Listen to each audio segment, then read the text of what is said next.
Hello YouTube and welcome to an all new Elder Scrolls lore video. Today we'll be talking about how University works on Tamriel, and we'll talk in detail about the University of Guilin, an ancient institution for scholars all around Tamriel, as on that university in particular we've got quite a lot of lore. So, with that said, first of all let me thank my friend Mr. Xith, who helped me out with researching this video. He also makes Elder Scrolls lore videos sometimes, and I recommend checking out this channel. This channel is in the description of this video. That said, let's head right into the lore.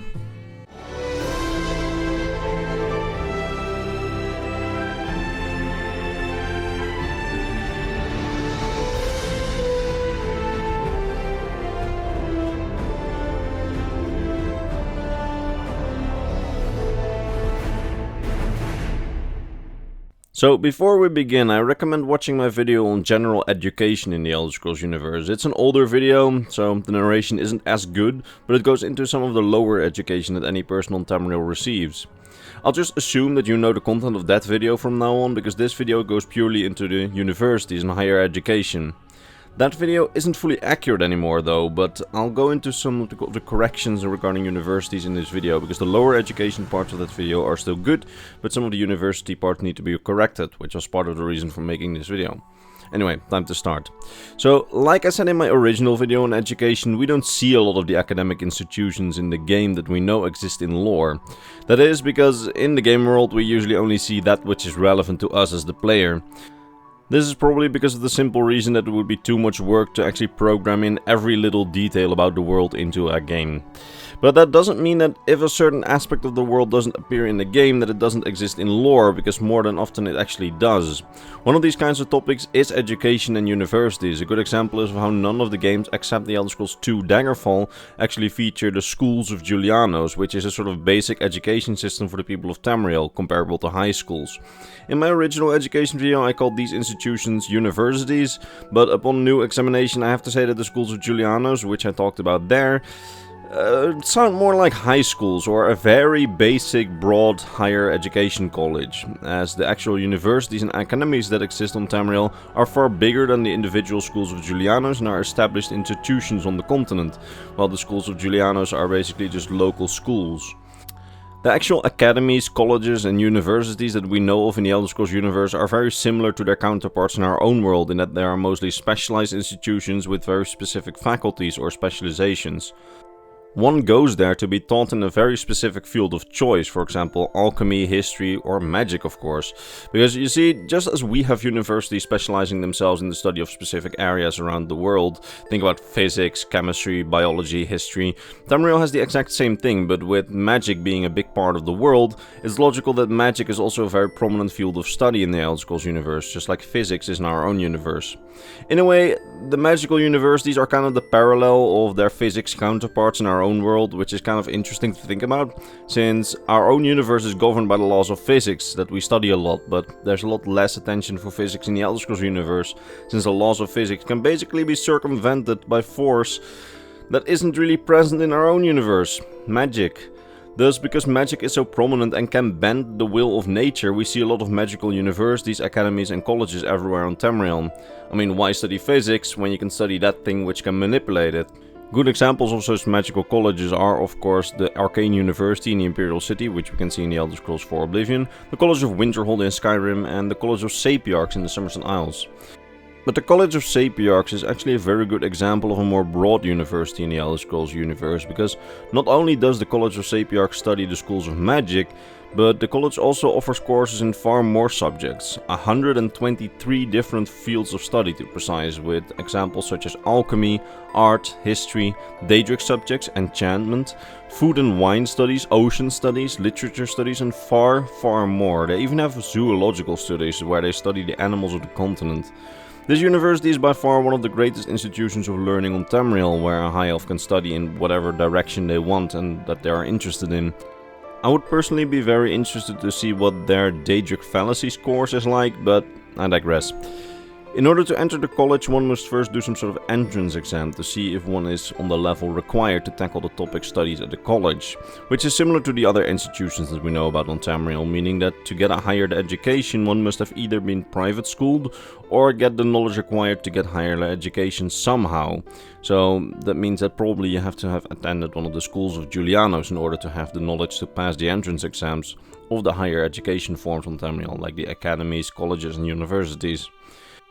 We also know that on the Somerset Isles there's a university in the city of Cloudrest. While we don't see it in any of the games, we know that it's there and that it has a faculty of surgery where advanced healing is taught. That said, not only the Altmer of Somerset have institutions which function as sort of universities, the Empire also has a few dozen institutions of its own, with some that we know a lot about and some which we only know their names of and nothing else. For example, we know that in the Imperial City there's the Imperial College, of which we know very little, and there's also an Imperial Academy of Alchemists and an Imperial Academy of Records and Histories. In addition to those, there is of course the Arcane University in the Imperial City that we saw in the Elder Scrolls IV Oblivion, which was operated up until the end of the Third Era by the Mages Guild. Here they specialize in the courses of magic and of course in all its different schools and its intricacies. In the Fourth Era, the Arcane University is likely operated by either the Synod or the College of Whispers. We don't know exactly which of the two, since those factions haven't gotten a lot of lore. But we do know that these two Imperial institutions of magic also operate their own magical institutions around Tamriel where one can learn magic. So that's also a form of academies or universities. But next to the Arcane University there's also the Imperial University, which is a university that we don't see in any of the games, but has a wide range of study fields such as biology, history, law, theology and politics. We also know that the Imperial University actually have their own printing press, with them publishing their own books with the research from their most valued researchers and professors, with some of the most well-known being the Overview of Gods and Worship on Tamriel and the Notes on Racial Phalangy. And there's also from the Imperial University the Scholar's Guide to Nymphs, which we talked about in my previous video on the nymphs, which is in the description if you haven't seen it. One more academic institution that we know of in the Imperial City is the Imperial Geographical Society. I don't know if this is a university per se or just a collective of scholars, but they have existed since the Second Era and they're still in existence in the Fourth Era. They are the ones who produce the maps of Tamriel, and they make the Pocket Guide to the Empire series and the Emperor's Guide to Tamriel series, and they've also made some works on foreign lands such as the book The Marmor of Pianine. Skyrim also has its share of higher education institutions, with of course the College of Winterhold and the Bard's College in Solitude, with the Winterhold College focusing on the schools of magic and the Bard's College focusing on poetry, literature and history studies. Now finally, there is one institution of higher learning that we know about and haven't yet talked about, which is the University of Guilin. We have a lot more lore on this specific university than most of the others combined, except for maybe the College of Sapiarchs, so I decided that we'll probably talk about the College of Sapiarchs in another video, since we have even more lore on that one. And then we'll get that one its own lore video somewhere down the line. So, the University of Guilin. Like we talked about, there are on Tamriel several university-like institutions which offer history courses and make academic historical records in the form of books and scripts, for example like the Imperial University. But none has as many known published works in any of the games than the University of Guilin. The existence of this university dates all the way back to the late First Era, and their printing press department has been responsible for numerous publications throughout Tamrielic history. The faculty of this university seems to have taken an interest in practical pedagogy, and sometimes they even offer training in illusion magic, which is also encouraged by its faculty. The university itself seems to have been located in Cyrodiil somewhere, but they also had a satellite campus in Skyrim Solitude for a while. The university mostly focuses on history in general and the preservation of Tamrielic history, with their history faculty being the most pronounced of all their faculties. Although they also seem to have anthropological studies, archaeology, biology and of course illusion magic and pedagogy like I mentioned before.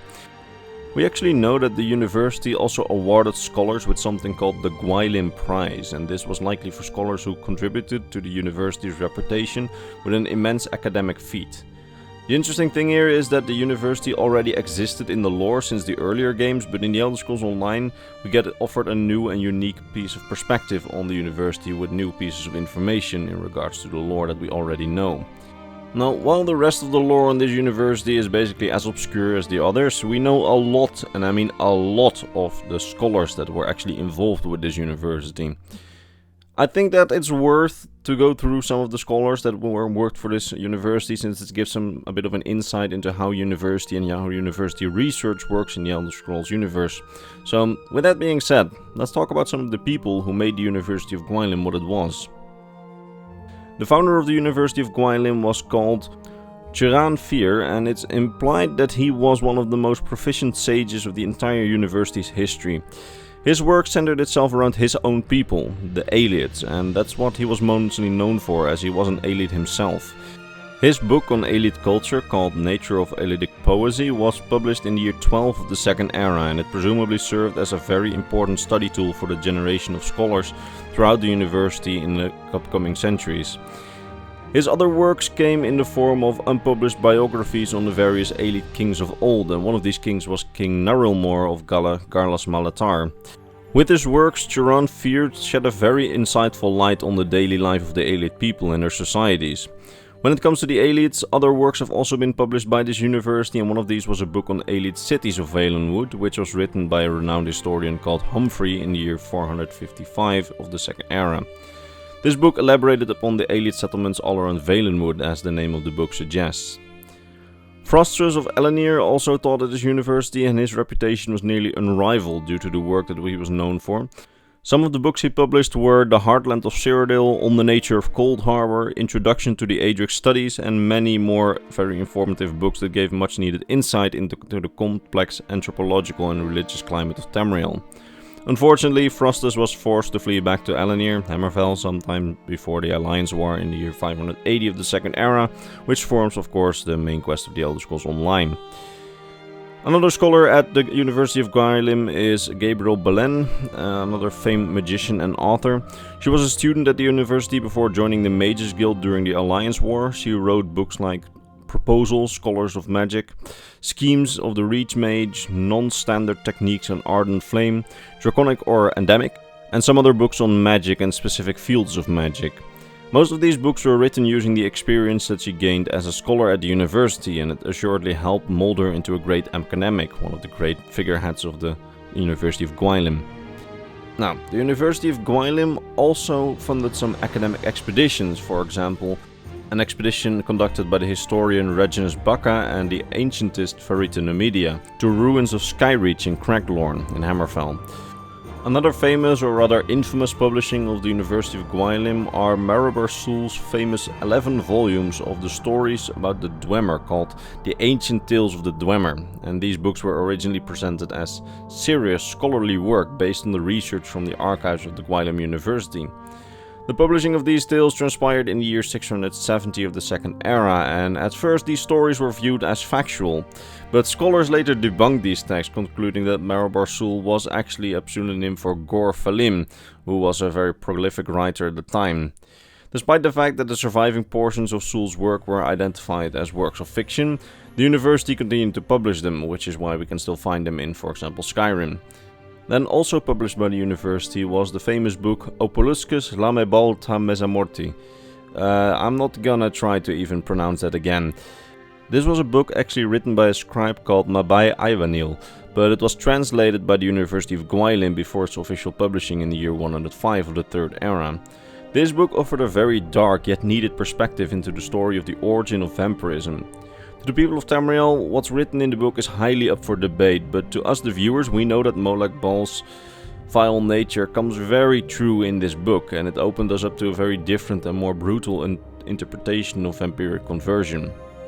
As for other notable publications, the university itself published Frontier, Conquest and Accommodation, a social history of Cyrodiil in the year 344 of the Third Era. They also have several published works on other races, such as the goblins and other primitive beast folk, and this research mainly consisted of the distinguished Dr. Intricatus analyzing their primary weaponry and armor, which resulted in several academic papers on the beast folk and into goblins. Now, moving on to the unique piece of writing that actually embellished this university, this was the Guilin Praxis, a rare book which was written by the Orate Serpent, and it goes into detail about the techniques that allow the draining of magicka from intelligent creatures at their moment of death. One can assume that the university was proud of this and that it added many mages to their studies, but we don't really know anything else about the Guilin Praxis. Lastly, we know that the university itself had some sort of very prestigious antiquarian circle, literally called the Antiquarian Circle, and that this society scours the continent for lost antiquities and other collectibles in order to catalog them. This is how the antiquity system in the Elder Scrolls Online functions and has their own faction. This circle is actually made up of some of the historians that we talked about earlier, like Gabriel Belen and Reginus Bacca. Anyway, that's basically what we know about universities, the University of Guilin, and all its academic scholars. This was today's lore video, and before we end things, a huge thanks to Mr. Xith for helping me out with this video. He also has an Elder Scrolls lore channel like I mentioned before, and it's in the description if you're looking to check it out. Anyway, thank you for watching this video, I hope you enjoyed it and that you learned something new. Now, before I end this, allow me to vocally mention my top Patreon supporters, Mr. Bernardo Binda, Gabriel Binda, Athena Hiodes, Doji, Polarized Poutine, Tsar Mikhail, Sword of Bushido, and Mr. Christmas. These amazing people, along with all the others on screen, keep this channel alive, and for that I am very grateful. That said, I will see you all next time in the next Elder Scrolls lore video. It's been a busy time, and I hope that I'm going to get that one video that people seem to be waiting for out soon, but yeah, it needs some time. I'm sorry. See you all in the next video. Bye bye.